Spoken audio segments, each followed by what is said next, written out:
I am Dada Dharma Vedananda. I have been working as a yogi with Ananda Marga for about 45 years in many different countries of the world, engaged in many different types of projects.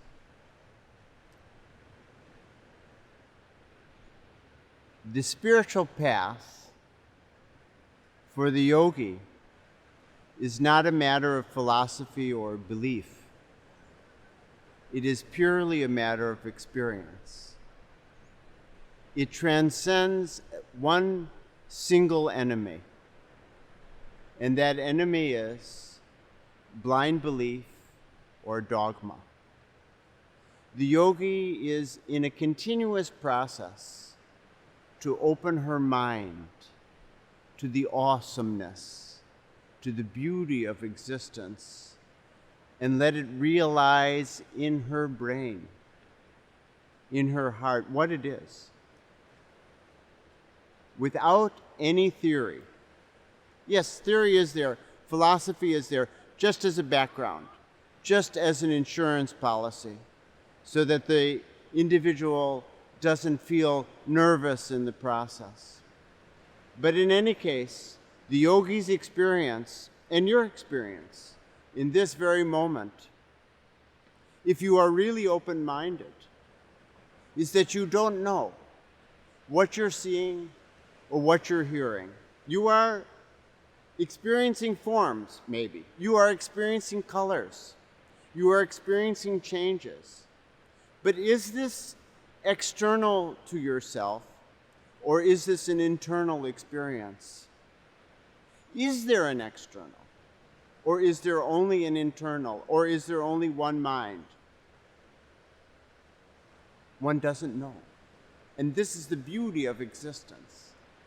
Those who say they know, they surely don't know. Because the mind needs to open, and the same entity, the same oneness, the same universe, the same world, it can be seen in infinite different perspectives. And each of those perspectives has some truth to it. Each of those perspectives is a reality. This is the experience of the yogi. So what is reality? It depends on one's perspective at any given time. That's why for the yogi, there are basically two realities, basically. One is the reality which is constantly changing, the relative world. The other is the reality which seems to never change, which is the experience that she gets in her deep meditation of the oneness of it all. Again, it's an experience, not a belief system. So the yogi's interest is to realize what all of this is and what I am to do. What should I do with my time, with my physical body, with my mind? This question is always there. And it's a beautiful, beautiful scenario. It's an adventure which never stops. And therefore, the yogi deeply wants to maximize himself or herself. Maximize, this is the most important term in this moment, as we explain, to maximize the expression of one's potential. And the potentiality is both internal and external. The potentiality is both in the mind and in the field of action. And therefore, a real guru, a bona fide guru, a competent guru, must also have some organization which is going to give the scope for the maximization of the individual's capacity. The purpose of that organization is two. And this is the fact with Ananda Marga. two purposes. One purpose is to give some system for the person's physical and mental growth, to give some meditation, to give some yogic asana, yogic posture practice, exercises, concept of diet, concept of how to live in the world, concept of how to exercise beyond only yoga exercise, concept of how to drink water, concept of how to work. These are all not belief systems. These are practical systems. These are means for the person to be healthy and to maximize her body's activity and participation in the world. If we don't have a strong nerve system, if we don't have a healthy body, then we can't do much in this world. Maybe, but maybe one can act when one is sick, and yes, one needs to act when one is sick, but it's insufficient. If you really want to have a vital life, we should have a strong body, a strong mind, and be very active in this world, because the world is full of colors. Let us see what we're doing here, and let us do as much as we possibly can. So what does it mean to maximize one's life in the external, in the physical, in the world of colors and forms? In our internal world, in our meditation, because we experience oneness, so we feel that everyone and everything is no different than myself. And that brings love. Love means for the mother doesn't think, oh, I'm sacrificing my food or I'm sacrificing my sleep for the sake of my children. She loves her children, which means that she feels that children are a part of herself. So she's ready to do anything to help her children. In the same way, a yogi is feeling that everyone and everything is myself. And so the yogi is ready to do anything and everything in order to serve others. At the same time, keeping a balance. Because if he will serve maximally, but not take care of the body, not take care of his rest, then the result will be that he'll become sick and the amount of service he can do becomes less. So there's a balance. There's a constant dynamic that she is struggling to achieve. And the yogic path is one of continually adjusting with the realities of one's internal self, one's body, the external world, the circumstances, and then the game begins. If that base is there, the game can really become fantastic. What is that game? What is that play? It is to serve others in such a way that more and more and more people and beings, the ecology, can grow, can develop. Because the morality for the yogi means to grow myself and to help others to grow. It is not just a matter of meditation. For people who don't have food, a piece of bread is God. For people who don't have education, they're not interested to hear about meditation unless they can get a school system. They need a job also. They have fundamental needs. So the yogi thinks for what is the real need of the individual with which he's dealing, or the society with which he's dealing. Now, the fantastic thing starts to happen when, as the yogi realizes that everything of this world is really one mind, feels this. Perhaps I shouldn't use the word realize. Is it a truth? Is it not a truth? But feels it. Feels it in every ounce of her nerve system and blood and her mind. Feels that everything is one and acts accordingly. When this is happening, it opens the door to speed. Speed because one knows that if I'm really trying to do something which is very, very good, which is very, very dharmic means moving in the correct direction, then surely it is according to the will of the Supreme Consciousness. Surely it is according to the will of the cosmic consciousness, of the single consciousness, of the infinite consciousness, which the yogi experiences. And therefore, yogi can work knowing that the universe is going to support him.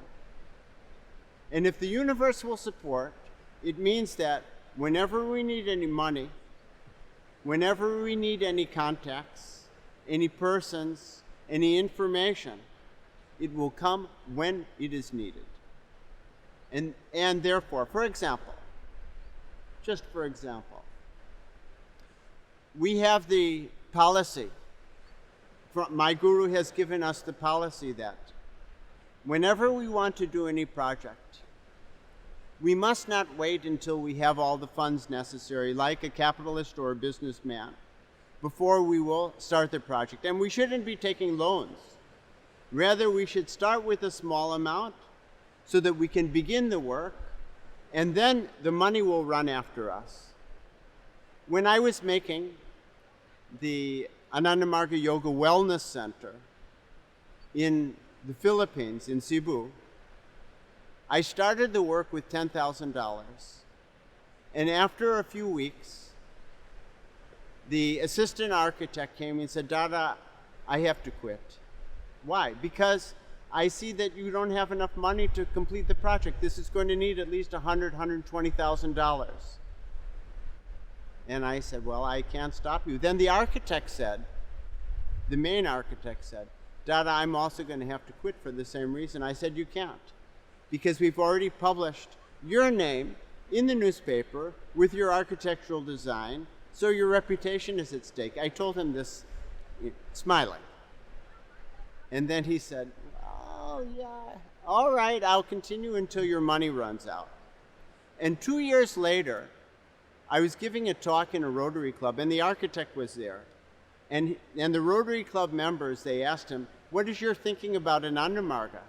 He said, I like Anandamarga, I like everything about Anandamarga, but I could never understand one thing. Where did they get their money from? And where we get our money from, just by making effort, people see what we're doing, and they help. And it always comes. When the workers' salary needed to be paid, just in the last moment that the money was required, then somebody donates at that time. Most of the donations came from individuals who gave one time and never again, for more than 1,000 people. As we were moving around, talking about these things, doing this work, people understood. At that time, I was very active in promoting, in doing consultations, but another time, when I constructed another wellness center in India, in Anandanagar, I was too busy to do fundraising.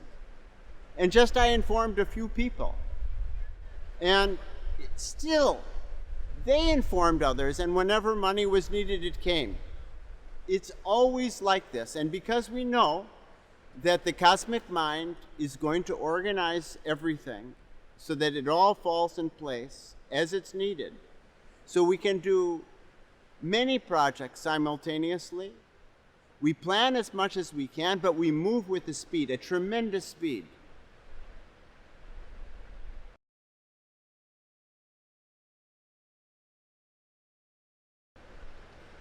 For the yogi, although everything is mystical, at the same time, there's a fundamental logic to it all.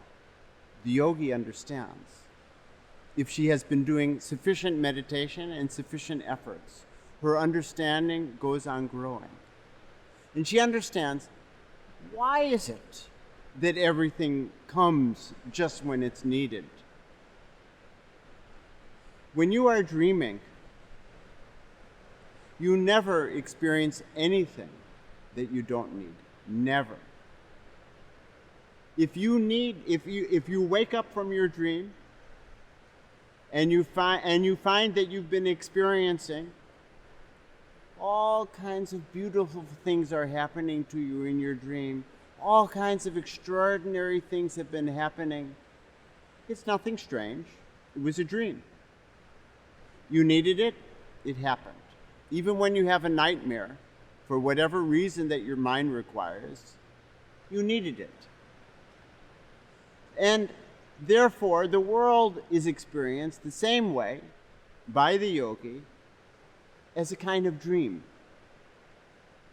In one way, so there is a sleeper, but that's not the point. My main point here is to say that there is a single mind that is experiencing, and the mind is experiencing exactly what it needs, exactly in each moment that it needs it. So there's no surprise in this. But maybe much effort is required. Maybe tremendous effort is required, because the cosmic mind, your cosmic self, wants you to wake up, wants you to expand your being, wants you to realize yourself. This is the nature of life, and this is the direction in which we're going, the yogi experiences. Now, Ananda Marga comes along, the Ananda Marga organization, and the Guru, Sri Sri Anandamurti, in order to give the opportunity for all of this. Because Ananda Marga, as an organization, is doing something pretty unique. It is taking a truly yogic practice, which results in very unique potentialities of each and every individual who's practicing it getting expressed. And so here it is trying to coordinate the efforts of so many diverse people, of so many nationalities, of so many different ways of thinking, even if they're from the same place, even if they're from the same culture. As their uniqueness realizes more and more, it becomes very difficult to coordinate them. And Ananda Marga is doing that difficult work. Coordinate them for what? Coordinate them to do maximum service to the society, because we cannot do so much if we are alone. We need an organization. But at the same time, we are very, you can say, tantric people. Tantric people means that we are engaged in tremendous effort to realize ourselves, because that's the nature of Tantra. So an organization of tantric people trying to work together, it's an amazing thing that Ananda Marga is doing, or at least trying to do, and more successfully, gradually, over time. And the service that we do, it is not just to run children's homes for 150 kids, or have naturopathic healing centers, or have different kinds of commercial programs which can give jobs or give financing to poor people who require it. We are doing so many multifarious types of service, and all of them are important. All are important. Legal counseling, help to homeless people, help to housewives who've been beaten, all different types of service work. Catastrophe relief work, where we rush to it wherever there's a catastrophe. I was put in charge of the work when the tremendous typhoon hit in the Philippines in 2013. And we ran there. We went to Tacloban before any other organization went. We went together with the army. They didn't even have, there was no knowledge at that time how many people had survived or what was their situation, but we were already there. And we were the only organization, the Ananda Marga Universal Relief Team, which was giving cooked food to thousands of people every day. Other organizations, beautiful organizations, we work together with all of them, but our way of working is different, and we work on a minimal budget, and we do maximum work. But it's not only this kind of work. We also need to think that the whole society is not functioning well. There is no government which is led by truly moral people. There are some places where they're trying to have moral people, like in Myanmar, Aung San Suu Kyi, beautiful person. But this is a part of our social work, to oppose the exploitation in society, to oppose corruption which is there, to bring in a system which is going to give maximum opportunity for the all-round development of every individual.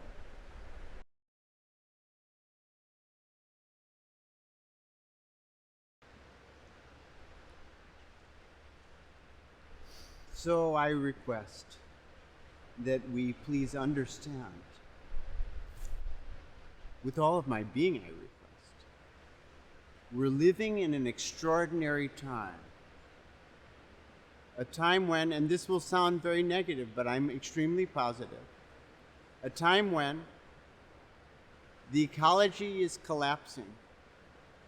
The economy throughout the world is totally shaky, and no economist knows when it's going to break or if it will break. When there is maximum war on this planet, when there are maximum uncertainties in every direction, when systems are breaking, while at the same time tremendous change is present, yes, there's a huge amount of negative forces at work, but there is an increasing amount of positive forces at play as well. We're living in a moment when there is going to be a tremendous change. And we want to see that happen in the most peaceful way that's possible, in the way which will cause the least amount of harm to all the individuals whom the yogi deeply loves, as hopefully I really love you as I say this from my heart, as I say that I want you to suffer as little as possible, and therefore we need to bring in the changes, the positive changes, as quickly as we can. Yes, for the yogi, time is important. Many will say, oh, it doesn't matter, we have, so quote and unquote, all the time in the world. No. For the yogi is in a hurry. Well, the yogi is not going to hurry in such a way that she falls down on the way. Everything in balance, but with that balance in place, as quickly as possible, let us do the greatest work that we possibly can. Now, what are we going to do about the system? The exploitative, the corrupt system, the system in which all the economy is which is shaky, the ecology is collapsing. We need a new system. And so the yogis, the best people of the world, not only the yogis and all of the good people in the world, we come along together, we put our minds together, and we create the expression of a beautiful socio-economic system. The Guru of Ananda Marga, who died in 1990, he gave a big portion of his life to give the concept of the progressive utilization theory, which in short is called PRO for progressive, U for utilization, T for theory, Prout, P-R-O-U-T, Prout. This theory, which I would request you to study, is very different than capitalism and very different than communism, and I'm working hard for its implementation. Not only directly, yes, I work directly with social workers, with economists, with politicians, with government organizations. Yes, I do, I work directly with them. But I'm also doing all kinds of social work and spiritual work, spiritual teaching, all of these things at the same time because they're all deeply related. We need moral leadership. We need progressive changes in the society. We need cooperatives. We need for people to work together with real incentives so that they're working not only for money, but also for the great pleasure of helping others to grow and develop. There's a change which is happening in the consciousness of humanity. Are you going to participate deeply, fully? I am.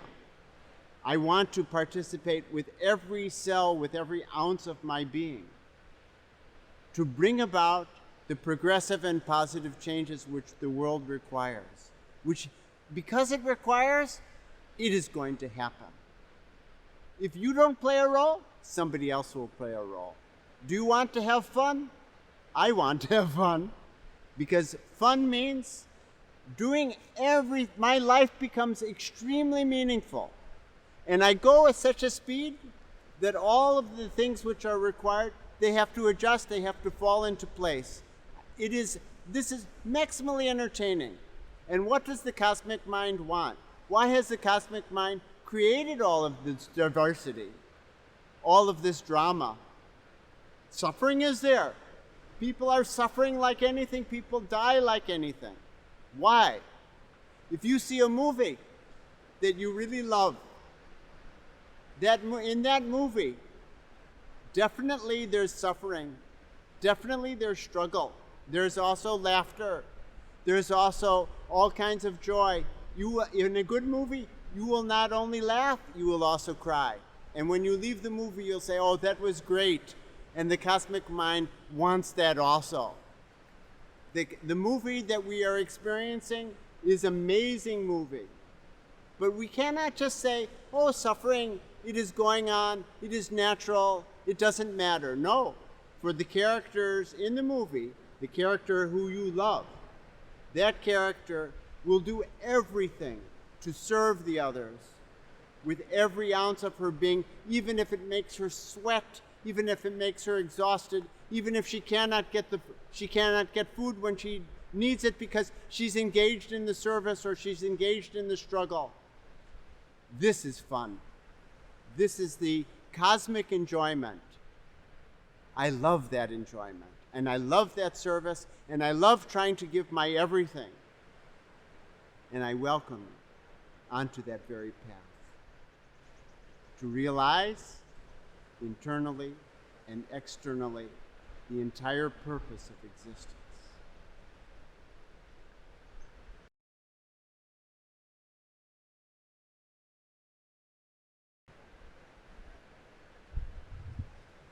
Of course, the yogis are making effort, a lot of effort, internally, externally, in their meditation, in their service.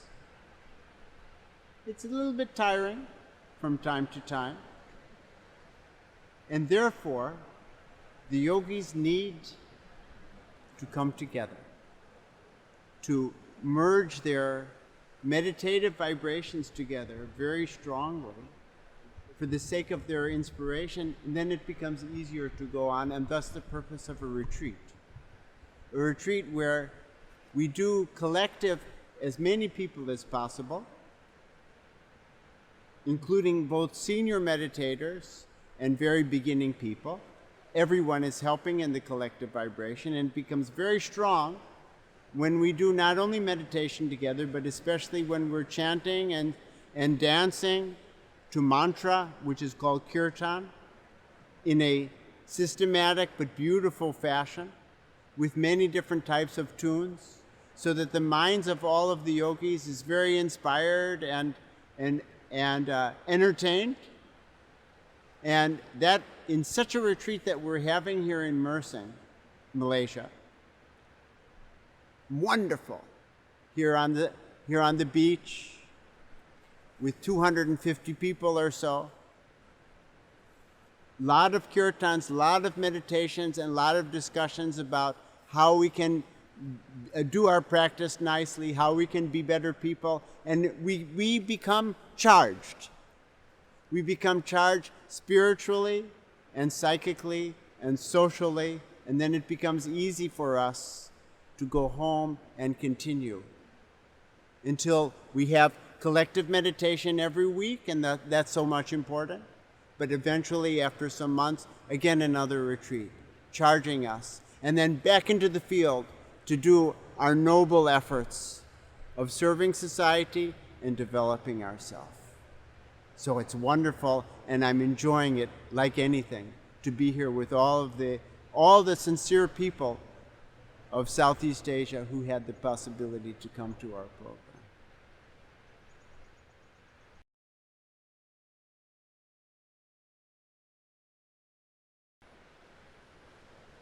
I wish you could be here to experience such a beautiful retreat we're having here in Mersing, Malaysia, where all the yogis, the advanced and the beginners come together, and we collect our vibrations through our meditation, through our chanting of mantra and the dance that goes together with it called kirtan. Such a flow. In the midst of, we've come from our struggles. We've come from our social work. We've come from our family all of the difficulties of our family life. Of course, I don't have a family except you all. We've come from the struggle of the meditation itself. There's exhaustion, there's efforts in our lives. It is natural. And we need a time to become inspired and to get recharged. And thus the purpose of a retreat. And this retreat is just perfect. With more than 250 people present from all over Southeast Asia, in such an environment with this beach, it's wonderful. I love it, and I hope the next time that we make this kind of program, that you can also be present. If not, if you're listening in another part of the world, may you experience this kind of retreat elsewhere. And that's our duty, to make these kind of retreats. That is one small duty that we have among all the multifarious aspects and different kinds of work that we have to do. But retreat is vital.